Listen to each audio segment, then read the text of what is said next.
கிறிஸ்து அன்பான என் சகோதர சகோதரிகளே, ஆண்டவர் இயேசு கிறிஸ்துவின் இனிய நாமத்தில் உங்கள் ஒவ்வொருவரையும் வாழ்த்துகிறேன். கடந்த 2 செய்திகள் நாம் இரத்தத்தை குறித்து பார்த்தோம். முதல் செய்தி, ஏன் இயேசு இரத்தம் சிந்தினார், இரத்தத்திற்கும் பாவத்திற்கும் என்ன தொடர்பு, பாவத்தை மன்னிக்க ஏன் இரத்தம் சிந்தப்பட வேண்டும் என்பதை குறித்து நாம் பார்த்தோம். 2வது செய்தி, நமக்கு எதிராய் சாத்தான் எப்படியெல்லாம் நமக்கு எதிராக நிற்கிறானோ இயேசுவின் இரத்தம் அவைகளிலிருந்து நம்ம எப்படி பாதுகாக்கிறது என்று நாம் பார்த்தோம். 3வது செய்தியாக, இயேசு கிறிஸ்துவின் இரத்தம் எல்லா விதமான பயங்கரங்களிலிருந்தும் உலகத்தின் அழிவுகளிலிருந்தும் நம்ம எப்படி பாதுகாக்கிறது என்பதை நாம் இன்றைக்கு பார்க்க போகிறோம். எபிரேயர் 12:24, புதியதோர் உடன்படிக்கையின் இணைப்பாளராகிய இயேசுவின் முன்னிலையில் நீங்கள் நிற்கிறீர்கள். ஆபேலின் இரத்தத்தை போலன்றி சிறந்த முறையில் குரல் எழுப்பும் இயேசுவின் இரத்தத்தினால் தெளிக்கப்பட்டுள்ளீர்கள் என்று கொடுக்கப்பட்டிருக்கிறது. சரியான வார்த்தை ஊற்றப்பட்டு இருக்கிறது, தெளிக்கப்படவில்லை, ஊற்றப்பட்டது இரத்தம். அப்போ இரத்தத்தினால் நாம் நிரப்பப்பட்டு இருக்கிறோம், இயேசுவின் இரத்தத்தினாலே நாம் நிரப்பப்பட்டு இருக்கிறோம் என்பதை நாம் புரிந்து கொள்ள வேண்டும். இயேசுவின் இரத்தம் இப்பொழுது நம்மேல் இருக்கிறது, இதை விசுவசியுங்கள். நம்மேல் எப்பொழுது இயேசுவை நீங்கள் விசுவசித்தீர்களோ அப்பொழுது இயேசு கிறிஸ்துவின் இரத்தம் நம்மேல் ஊற்றப்பட்டு அந்த இரத்தம் நமக்குள் கிரியை செய்து கொண்டு இருக்கிறது. உதாரணமாய், உங்கள் கையில் ஒரு வெட்டுப்படுது. பெண்கள் பெரும்பாலும் காய்கறி வெட்டும் போது கையை வெட்டிக் கொள்வாங்க, காயங்களை ஏற்படுத்தி கொள்வாங்க. அப்படி வெட்டும் பொழுது அந்த காயத்திற்கு நீங்கள் எந்த மருந்து போட வேண்டியதில்லை, அது தானாகவே ஆறிவிடும். ஏன் அப்படின்னா, உங்கள் உடம்பில் இருக்கிற இரத்தத்தில் இருக்கிற வெள்ளை அணுக்கள், நியூட்ரோபில்ஸ் அப்படிம்பாங்க, அவைகள் என்ன செய்யணும், வெட்டப்பட்ட உடனே நீங்கள் கொஞ்சம் அழுத்தி பிடிச்சிங்கன்னா ரத்தம் என்ன செய்யும், நின்றுவிடும். அது பிறகு ஆட்டோமேட்டிக்காக அந்த வெள்ளை படலம் போன்ற ஒன்று உங்களுடைய காயத்தின் மேல் மூடி அந்த காயத்தை அப்படி ஜாயின் பண்ணிவிடும், தோல் ஒட்டிவிடும். இது இயற்கையாகவே கடவுள் மனிதனை படைக்கும் போது மனிதனை அவ்வளோ அழகாக படைச்சிருப்பாருங்க. உள்ளுக்குள்ளே மருந்து இருக்கிறது. நீங்கள் காயத்தின் மேலே மருந்தே போட வேண்டியதில்லை, நீங்கள் சும்மா அமைக்கி பிடிச்சி ரத்தத்தை மட்டும் ஸ்டாப் பண்ண போதும் தானாகவே ஒரு வெள்ளை படலம் போன்ற ஒரு வெள்ளை அணுக்கள் என்ன செய்யும், அதன் மேல் மூடும், நியூட்ரோபில் அது பேர். அது என்ன செய்யும், அப்படியே மூடிக்கொண்டு நம்முடைய காயங்களை தானாகவே ஆற்றிவிடும். நீங்கள் மருந்து போட்டு தான் குணமாகனு தேவையில்லை, தானாகவே ஆற்றிவிடும். இப்போ நம்மேல் இயேசு கிறிஸ்துவின் இரத்தம் இருக்கிறது. இந்த இரத்தம் நம்ம எப்படியெல்லாம் பராமரிக்கிறது, பாதுகாக்கிறது என்பதை நாம் தெரிந்து கொண்டோமானால் நீங்கள் இரத்தத்தின் பாதுகாப்பில் எப்படியாக காக்கப்படுகிறீர்கள் என்பதை அறிந்து கொள்ள முடியும். இதற்கு நாம் தெரிந்து கொள்ள வேண்டிய ஒரு காரியம், விடுதலை பயண நூல் யாத்ராகமம் 12ஆம் அதிகாரம் 12-13 வசனங்களை நாம் வாசிக்கலாம். யாத்ராகமம் விடுதலை பயணம் 12 முதல் 13 வசனம்.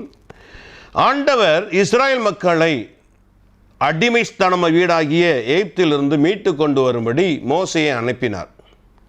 9 விதமான வாதைகளை ஆண்டவர் கொடுத்தாலும் கூட மோசேயுடைய இருதயம் கடினப்பட்டு கொண்டே இருந்தது.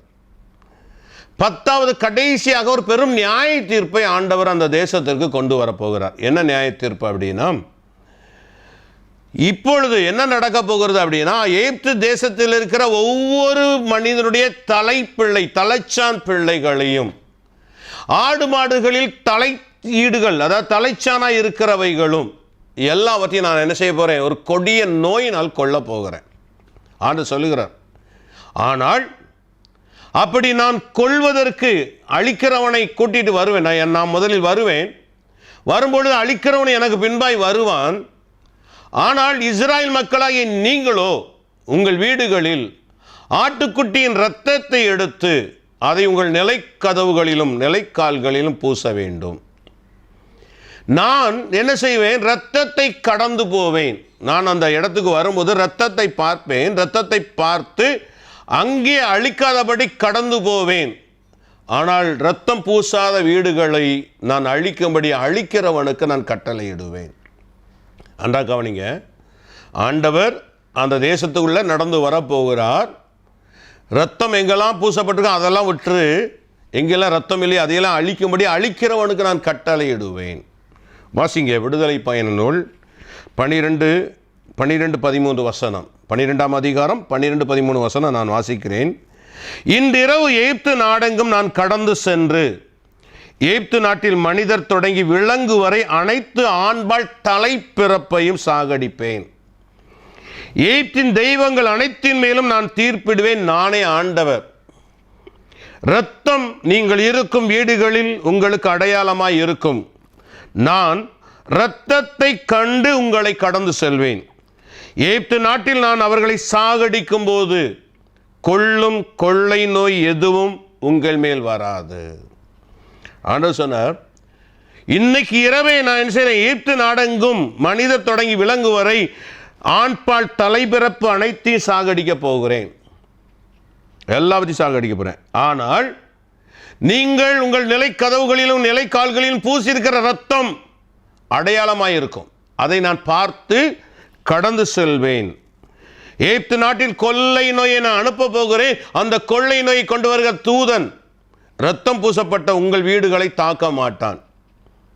ஆனால் மற்றவர்கள் இரத்தம் பூசாத எல்லா வீடுகளும் தாக்கப்படும். நீங்கள் ஒரு ஆட்டுக்குட்டியோ ஆடையோ உங்கள் குடும்பத்திற்கு ஏற்ப ஒன்றை தெரிந்து கொண்டு இந்த இரவிலே கசப்பு கீரையோடு அதை உண்ணுங்கள். அதில் பிடித்து வைத்திருக்கிற இரத்தம், கிண்ணத்தில் பிடித்து வைத்திருக்கிற இரத்தத்தை எடுத்து ஈசோப்புள் தண்டை எடுத்து உங்கள் நிலைக்கதவுகளில் நிலைக்கால்களிலும் அதை பூசுங்கள் என்று ஆண்டவர் கட்டளையிட்டார்.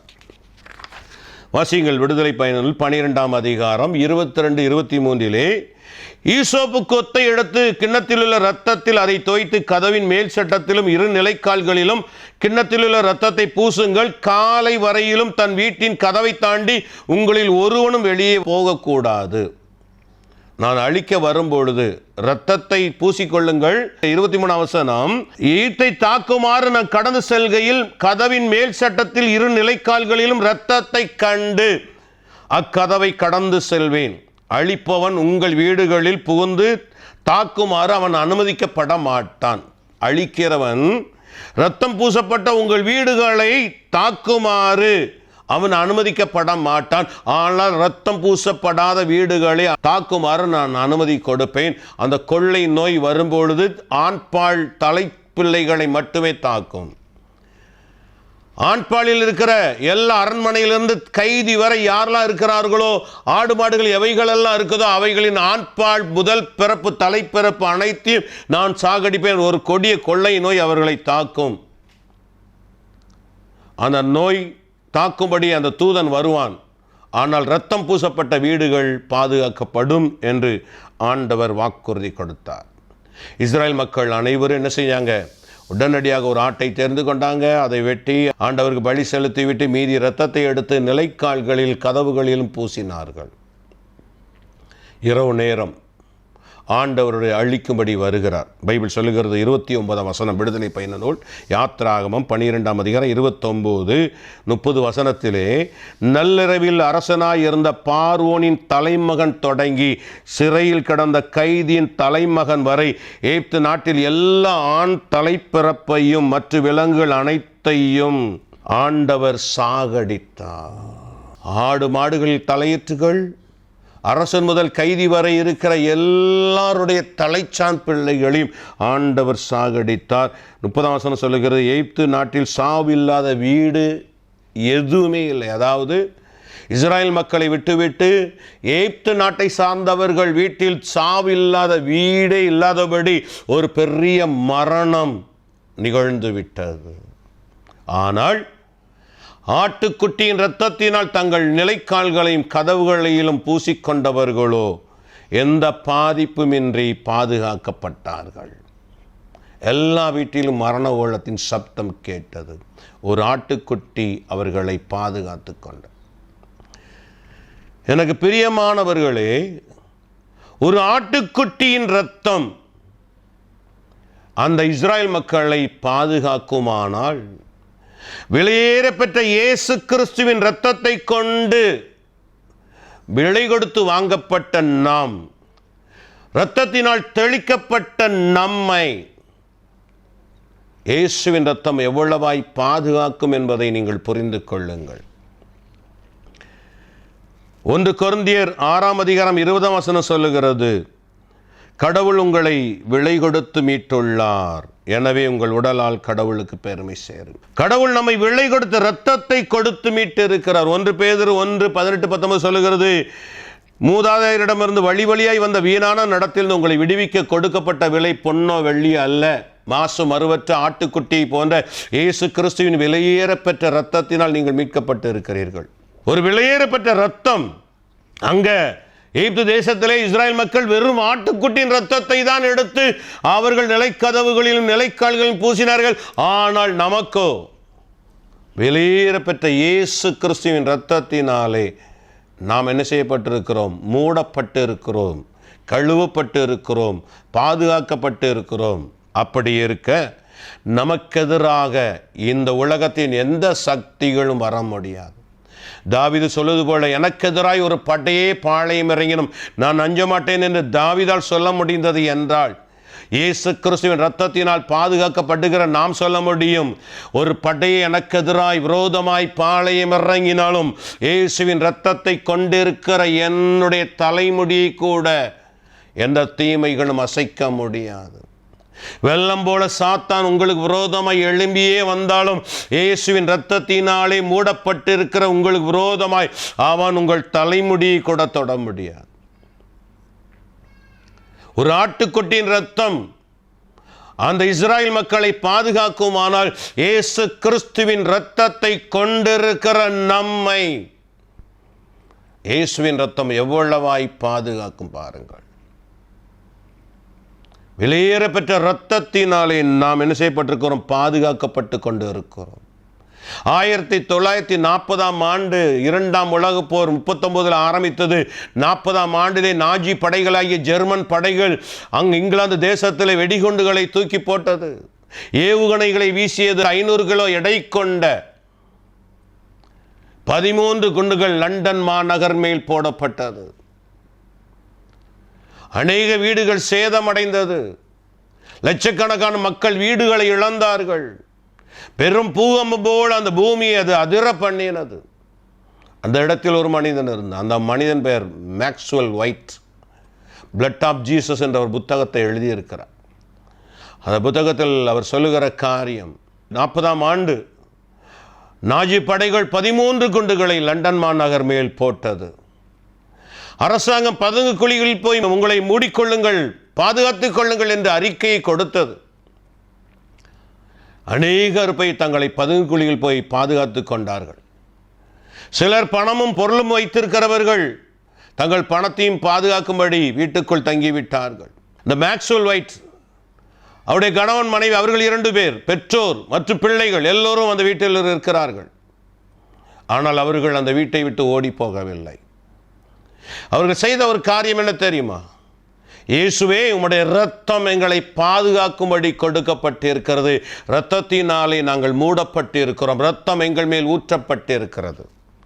ஆகவே விலையேற பெற்ற உம்முடைய இரத்தத்தினால் எங்கள் வீடு கதவுகள், நிலைக்கதவுகள், எங்கள் வீடு முன்னும் பின்னும் இடம் வளமும் இயேசுவின் இரத்தம் எங்களை பாதுகாப்பதாக, இயேசுவின் இரத்தம் எங்களை மூடிக்கொள்வதாக என்று சொல்லி ஜெபித்து இரவு முழுவதும் ஜெபித்துக் கொண்டிருந்தார்கள்.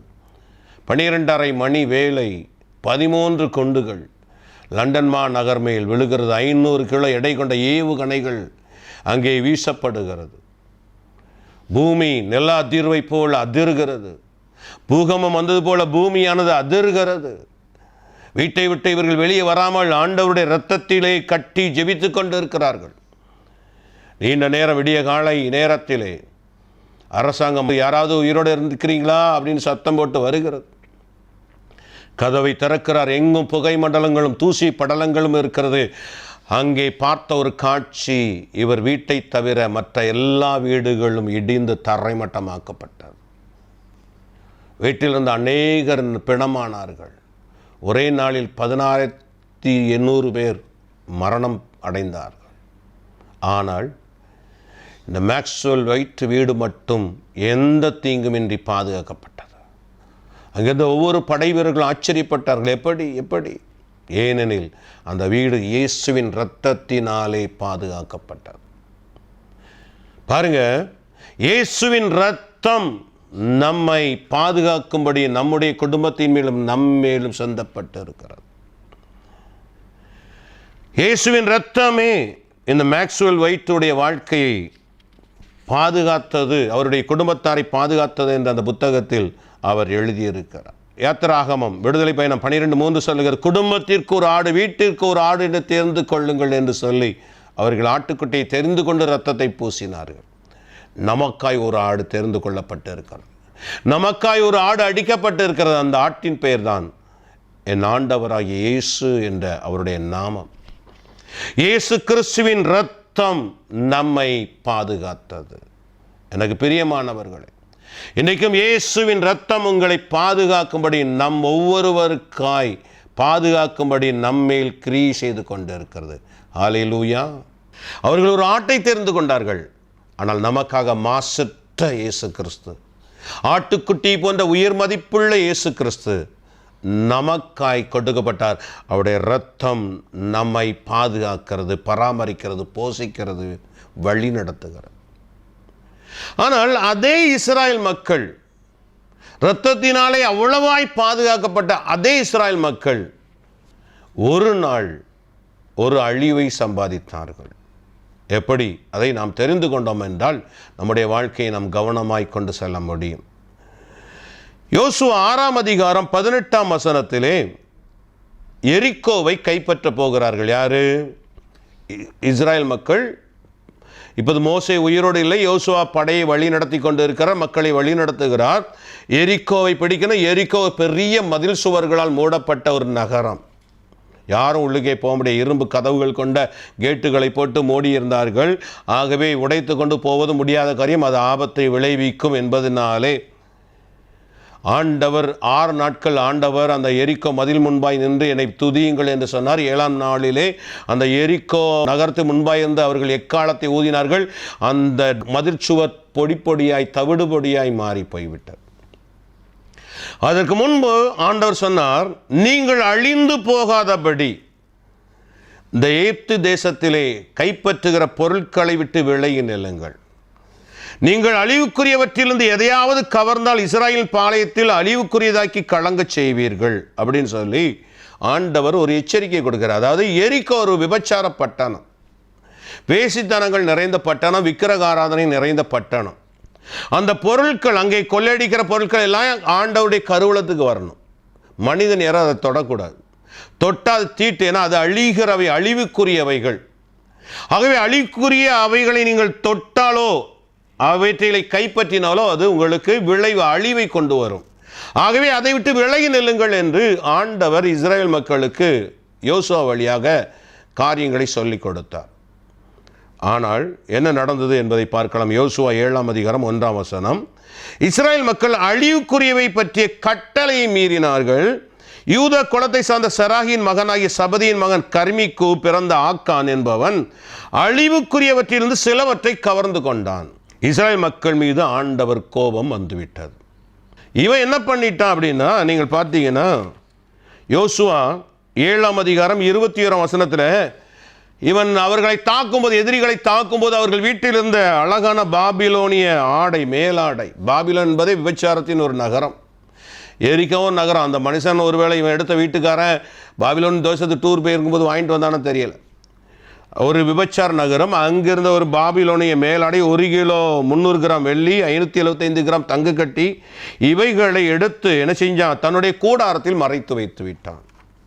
யோசுவாவுக்கு தெரியாது. இவன் எடுத்து ஆக்கான் என்ற மனிதன் திருடினது யாருக்கு தெரியாது. கருவூலத்தில் சேர்க்கப்பட வேண்டியது, கடவுளுடைய ஆலயத்துக்கு என்று அது கொடுக்கப்பட்டிருக்க வேண்டும். ஆனால் தீட்டான ஒன்றை என்ன செஞ்சிட்டான்? இவன் தொட்டுட்டான். தொட்டு எடுத்து மறைச்சிட்டு வீட்டுக்குள்ளே வந்துட்டான். ஆனால் கடவுளின் கோபம் பற்றி எரிகிறது. இவர்கள் எரிக்கோவுக்கு அடுத்து ஆயி என்ற ஒரு பட்டணத்தை பிடிக்கணும். அந்த ஆயி பட்டணம் ரொம்ப சின்ன பட்டணம். அப்போ யோசுவா சொல்றாரு, ஆயி பட்டணம் ரொம்ப சிறுசு, நம்மகிட்ட 6 லட்சம் படை வீரர் இருக்கு, அவ்வளோ பேர் தேவையில்லை, ஒரு 3000 பேரை அனுப்பி என்ன செய்வோம், நாம் வெற்றி பெறலாம் என்று சொல்லி ஒரு 3000 பேரை தான் அனுப்பினார். 3000 பேரை அனுப்பி அவர்கள் யுத்தம் பண்ணினாங்க. ஆனால் அந்த யுத்தத்தில் தோற்று போய்விட்டார்கள். பைபிள் யோசுவா 7ஆம் அதிகாரம் 4ஆம் வசனத்திலே 3000 பேர் சென்றனர். ஆனால் ஆயின் நகரின் ஆண்களுக்கு முன் அவர்கள் தோற்று ஓடினார்கள். 7ஆம் அதிகாரம் 5ஆம் வசனம், 36 பேரை ஆயி மக்கள் கொன்று போட்டார்கள். யார? இஸ்ரேல் படையில் இருந்த 36 பேரை கொன்று போட்டது நிமித்தம் இஸ்ரேல் மக்கள் நெஞ்சம் தளர்ந்து போய்விட்டது. இதுவரை இஸ்ரேலில் ஒரு மரணம் நடக்கவில்லை. முதல் முறையாக ஒரு சிறிய பட்டணம், ஆயி பட்டணம், ஒரு சின்ன பட்டணம் தானே என்று நினைத்து ஒரு 3000 பேரை மட்டும்தான் யோசுவா அனுப்பியிருந்தார். ஆனால் அந்த சின்ன பட்டணத்திலே ஒரு தோல்வி சந்தித்தது இஸ்ரேல் படை. 36 பேர் மரணமும் வந்துவிட்டது. யோசுவா 7:6 சொல்லுகிறது, யோசுவா தம் ஆடைகளை கிழித்து உடன்படிக்கை பேழை முன்பாக அவரும் முதியோர்களும் விழுந்து கிடக்கிறார். ஏனென்றால் ஆண்டவர் சொன்னார், யோசுவை அழைக்கும் போதே சொன்னார், யோசுவா 1:8 நான் உன்னை விட்டு விலகுவதும் இல்லை, உன்னை நான் கை நெகிழ்வதும் இல்லை என்று சொல்லியிருந்தேன். ஆனால் ஒரு மனிதன் செய்த பாவத்தின் விளைவு மொத்த படையும் ஒரு தோல்வியை, முதல் தோல்வி, ஃபஸ்ட்டு தோல்வி இதுதான். முதல் மரணமும் இதுதான். இதுவரை அவர்கள் மறிக்கவே இல்லை, தோல்வி காணலை. ஆனால் முதல் யுத்தத்தில் மறிக்கவில்லை அவர்கள் இதுவரை. முதல் முறையாய் இஸ்ரேல் படை தோல்வியை காண்கிறது. சட்டை கிழிச்சிட்டு சாம்பல் உட்காந்துட்டு யோசுவா அழுகிறார், ஐயோ ஆண்டவரே, கைவிட்டு விட்டீரே. ஆண்டவர் சொல்லுகிறார் யோசுவா 7:11, இஸ்ரவேல் பாவம் செய்தார்கள், நான் அவர்களுடன் செய்த உடன்படிக்கையை மீறி விட்டார்கள், அவர்கள் அழிவுக்குரியவற்றிலிருந்து எடுத்துக்கொண்டார்கள், களவு செய்தார்கள், வஞ்சித்தார்கள், அவற்றை தங்கள் பொருளோடு சேர்த்து கொண்டு விட்டார்கள். நான் என்ன சொன்னேன், உங்கள் ஆள் என்ன பண்ணியிருக்கிறான் பார். இயேசு கிறிஸ்துவின் இரத்தத்தினாலே பாதுகாக்கப்படுகிறவர்களை கவனமாயிருங்கள். பாபிலோன் ஆடை பார்ப்பதற்கு அழகாய் இருக்கலாம், அடுத்தவர்கள் பொருள் உங்கள் கண்களுக்கு அழகாய் தெரியலாம், அதை அனுபவிக்க வேண்டும், அடைய வேண்டும் என்று தீட்டானவைகளை தொட்டுறாதீங்க. ஒரு முறை ஒரு சகோதரி தீயாவினால் தாக்கப்பட்டிருந்தார். அவர் ஜெபிக்கும்படியாக அவர் குடும்பத்தார் அழைத்திருந்தார்கள். அந்த சகோதரி பாம்பை போல நெளிந்து போய் கொண்டிருந்தார். அந்த சகோதரிக்காய் ஜெபித்த போது அவர்கள் விடுதலை அடைந்தார்கள். ஆனால் அந்த வீட்டில் இருந்த காரியம் என்ன தெரியுமா, அவர்கள் சைனாவிலிருந்து டிராகன் போன்ற ஒரு உருவத்தை வாங்கி வந்து சைனாவுக்கு டூர் போனது நிமித்தம் டிராகன் போன்ற ஒரு உருவத்தை அங்கே வைத்திருந்தார்கள். நல்ல கவனிங்க, டிராகன் என்பது ஆதி பாம்பு, ஒரு லூசிபரை குறிக்கும். அது சைனாவுடைய ஒரு அடையாளம். இந்தியாவுக்கு புலி எப்படி ஒரு விலங்கோ அதே போல் சைனா என்பது அது கோபுரா போன்ற அந்த பாம்பின், டிராகன் போன்ற அந்த பாம்பின் அடையாளத்தை வைத்திருக்கும். அவைகளை வாங்கி வந்து தன்னுடைய ஷோகேஸில் அலங்காரமாய் வைத்திருந்தார்கள். அந்த விளைவு அந்த சகோதரிக்குள் ஒரு ஸ்பிரிட்டு தாக்கி அவர்கள் பாதிக்கப்பட்டார்கள். இயேசு கிறிஸ்துவின் இரத்தத்தினாலே அந்த சாத்தானை விரட்டி திரும்பி அந்த கழிவான பொருட்கள், அந்த ஆபத்தான பொருட்களை எடுத்து அப்புறப்படுத்தினார்கள். இன்றைக்கு அநேக நேரங்கள் நம்மை அறியாமலே நம்முடைய குடும்பங்களுக்குள், வீட்டுக்குள் தீட்டான பொருட்கள் வரலாம், அழிவுக்குரிய பொருட்கள் வரலாம். மிகுந்த கவனம் தேவை. ஒரு முறை என் நண்பன் தன் மகளை கூட்டி வந்தான். என்ன, ஒரு பேய் படத்தை பார்த்துட்டு அந்த பிள்ளை பேய் பிடிச்சி வந்திருக்கார், தீயாவினால் தாக்கப்பட்டிருக்கார். அந்த பிள்ளை ஜெபம் பண்ண பிறகு அந்த பிள்ளை விடுதலை அடைந்தது. இப்படி கவனமாக இருங்கள். தீட்டானது எது உங்கள் குடும்பங்களில் வரக்கூடாது. இயேசு கிறிஸ்துவின் இரத்தத்தினால் அவைகளை கழுவுங்கள். ஏற்கனவே வாங்கி தூக்கி தூர போட்டுட்டு இயேசுவின் இரத்தத்தால் அந்த இடத்தை கழுவுங்கள். ஜாதக புத்தகம் இருந்தால் கிழித்து போடுங்கள். ஜோசியமெல்லாம் பார்க்காதீர்கள். அவை எல்லாமே தீட்டானவைகள். அன்றைக்கி கிறிஸ்தவ பிள்ளைகள் அநேகர் கையில் கயிறு கட்டுறது, கழுத்தில் கயிறு கட்டுறது, இப்படி பலவிதமான தவறானவைகளை வைக்கிறீங்க. ஆண்டவர் ஒருவரை, அவரை தவிர வேறு கடவுள் இல்லை. அவரே இரட்சகர், அவரே மீட்பர். அவருடைய இரத்தம், விலையேற பெற்ற இரத்தம் நமக்காய் எல்லாவற்றையும் செய்து முடித்து விட்டது. ஆகவே வேறு ஒரு பாதுகாப்புக்கு நமக்கு தேவையில்லை, வேறு ஒரு பராமரிப்பு நமக்கு தேவையில்லை. இயேசுவின் இரத்தம் நம்மை பாதுகாக்கும். பாருங்க, இந்த மனிதன் தீட்டானதை செய்து அழிவை தேடி கொண்டு விட்டான். ஆண்டவர் யோசுவாவிடம் சொன்னார், உன் மனிதன், உன்னுடைய மக்கள் ஒருவன் பாவம் செய்து விட்டான், அவனை, அவனுடைய குடும்பத்தார் எல்லாவற்றையும் அப்புறப்படுத்தின பின்புதான், சுட்டெரித்த பின்புதான் அந்த தீட்டு விலகினது. மீண்டும் ஆண்டவருடைய கோபம் இறங்கி ஆண்டவர் அவர்களோடு நடந்தார். நல்ல கவனிக்க மக்களே, இயேசுவின் இரத்தம் நம்மேல் இருக்கிறது. அதை விட மேலான ஒன்று நமக்கு தேவையில்லை. இயேசுவின் இரத்தம் நம்மேல் வல்லமையாய் செயலாற்றி கொண்டு இருக்கிறது. அதைவிட ஒரு பெரிய பாதுகாப்பு நமக்கு தேவையில்லை. ஏதோ கண் திருஷ்டி விழுந்துடும், அப்படி விழுந்துன்னு சொல்லிக்கிட்டு கண்ட கயிறை கட்டுவது, வீட்டு முன்பாக சீனிக்காரத்தை தொங்க விடுவது, கத்தாழையை தொங்க விடுவது, செருப்பை தொங்க விடுறது, இதெல்லாம் பண்ணாதீங்க. ஒரு முறை ஒரு வீட்டுக்குள்ளாக பால் காய்ச்சிட்டாங்க, ஆனால் வீட்டுக்குள்ளே போக முடியல. அவங்களால் இருக்க முடியல. ஒரு விதமான ஸ்பிரிட் அங்கே இருக்குது. என்னன்னு கேட்டால், அங்கே முதல் நாள் தச்சு கழிக்கிறேன் என்று சொல்லி ஏதோ சேவல் ரத்தத்தை பூசி விட்டார் ஆசாரி. அது நிமித்தம் அந்த வீட்டுக்குள் ஈவில் ஸ்பிரிட் வந்து விட்டது. இரத்த வாடகைக்கு ஈவில் ஸ்பிரிட் வந்து விட்டது. அந்த வீட்டில் அவர்கள் குடியேறவே முடியவில்லை. திரும்பி நான் ஜெபிக்க போகும்போது தான் அவர்கள் அதிலிருந்து விடுதலை பெற்றார்கள். கிறிஸ்தேசுவில் அன்பான சகோதர சகோதரிகளை மிகுந்த கவனத்தோடு நடந்து கொள்ளுங்கள். இயேசுவின் ரத்தம் ஒன்று உங்களுக்கு போதும். இயேசுவின் ரத்தத்தினால் வல்லமை உண்டு என்று சொல்லுங்கள். இயேசுவின் ரத்தம் என்னை பாதுகாக்கிறது என்று சொல்லுங்கள். இயேசுவின் ரத்தம் என்னை என் குடும்பத்தாரை சூழ்ந்து பாதுகாக்கிறது. இயேசுவின் ரத்தம் எங்கள் மேல் இருக்கிறது என்று சொல்லிக்கொண்டே இருங்கள். இயேசுவின் ரத்தத்தை பற்றியதான வசனங்களை அறிக்கை பண்ணிக்கொண்டே இருங்கள். நீங்கள் பாதுகாக்கப்படுவீர்கள். கொடிய காலங்கள் வரப்போகிறது. கொள்ளை நோய்கள் வரப்போகிற காலம் இது. கொடிய பஞ்சங்கள் வரப்போகிற காலம். இயேசுவின் இரத்தத்தினால் உங்களை மூடிக்கொள்ளுங்கள். உங்களை இயேசுவின் இரத்தம் பாதுகாக்கும். நான் உங்களுக்காய் ஜெபிக்கிறேன். நல்ல இயேசுவே, இந்த நாளுக்காய் இந்த நேரத்திற்காய் நன்றி செலுத்துகிறோம். இந்த நாளிலும் அது வார்த்தையை கேட்டோம். பிள்ளைகளை ஆசீர்வதி. இயேசுவின் ரத்தம் அன்றைக்கு இஸ்ராயல் மக்களை பாதுகாத்து பராமரித்தது. ஆனால் அதே மக்கள் பாவம் செய்த போது, தீட்டானவை தொட்ட போது ஒரு அழிவை சம்பாதித்தார்கள். ஆனால் இயேசுவே, நாங்கள் உமக்கு விரோதமாய் பாவம் செய்யாதவாறு எங்கள் நடைகளை காத்துக்கொள்ளும். எங்கள் ஆவி ஆத்மா சரீரம் முழுவதும் உடைய இரத்தத்தினாலே கழுவி உம்முடைய தூய்மையினாலே எங்களை மூடிக்கொள்வீராக. நாங்கள் போகையிலும் வருகையிலும் உடைய இரத்தத்தால் பாதுகாக்கப்பட்டவர்களாய், குடும்பத்தில் வீடு முழுவதும் உடைய இரத்தத்தினால் பாதுகாக்கப்பட்டவர்களாய், வீடு முன்னும் பின்னும் இடம் வளமும் இரத்தத்தால் பாதுகாக்கப்பட்டவர்களாய் வாழும்படி இயேசுவின் இரத்தம் எங்கள் குடும்பங்கள் முழுவதையும், இந்த பார்த்து கொண்டிருக்கிற ஒவ்வொரு குடும்பங்கள் மீதும் ஆளுகை செய்வதாக. ஆமேன் ஆண்டவரே. ஒரு ஆட்டுக்குட்டியின் ரத்தம் இயேசு கிறிஸ்துவின் ரத்தத்தை விட சாதாரண ஒரு ரத்தம் அன்றைக்கு இஸ்ராயல் மக்களை பாதுகாக்குமானால், விலையேறப்பட்ட இரத்தத்தினால் வாங்கப்பட்டிருக்கிற நாங்கள், விலையேறப்பட்ட இரத்தத்தினால் மூடப்பட்டிருக்கிற நாங்கள் எவ்வளவாய் பாதுகாக்கப்படுகிறோம். அதற்காக உமக்கு நன்றி அப்பா. தொடர்ந்து இதை பார்க்கிற உம்முடைய பிள்ளைகளின் குடும்பங்களை ஆசீர்வதியும். தீமை அணுகாது காத்துக்கொள்ளும், துன்பம் நெருங்காது காத்துக்கொள்ளும். வேடரின் கண்ணிகளோ, கொன்றளிக்கும் கொள்ளை நோயோ, பகலின் அம்போ, இரவின் திகில்களோ எதுவும் தொடாதபடியும் பிள்ளைகளை பாதுகாத்துக்கொள்ளும். இயேசு கிறிஸ்துவின் விலையேறப்பட்ட இரத்தத்தில் மூடிக்கொள்வீராக. எங்கள் ஜெபங்கள் விண்ணப்பங்களை எல்லாம் எங்கள் ஆண்டவர் மீட்பரும் இரட்சகருமாகிய இயேசுவின் நாமத்தில் ஜெபிக்கிறோம் பிதாவே. ஆமேன், ஆமேன், ஆமேன்.